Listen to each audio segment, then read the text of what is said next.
If you take a look behind me, linemen are working through an extreme cold warning here in Hobe Sound.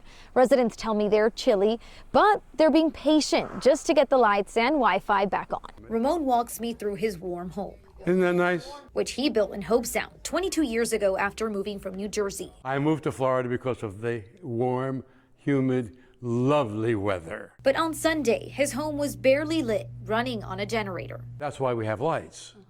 And when I woke up this morning at 4 o'clock, there were no lights. All caused by harsh winds and a powerful cold front damaging power lines. I've gone through many hurricanes in Florida.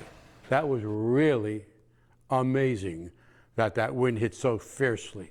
Boom, boom, boom. Thousands of homes across our area left in the dark. No lights, no heat. It's about 15 hours now that we haven't had power. Including Kay Tylers, who says outages put daily chores on hold. We can't cook, we can't watch TV, but we do have our iPads that have cell connection, so we can watch that. During cold fronts, an FPL spokesperson tells us home heaters can use 2 or 3 times more electricity than air conditioning, contributing to localized outages. For power outage reports and up-to-date outage maps, people are encouraged to check online. Cold weather, putting out the power, it happens, but this is the first time we've ever had it down here. Meanwhile, for Ramon, as he waits for restoration, a Florida freeze warning is one he'll deal with. I would still take Florida over New Jersey. In Hobe Sound, I would take this weather any day over all of that. Zitlani Solache, WPTV News.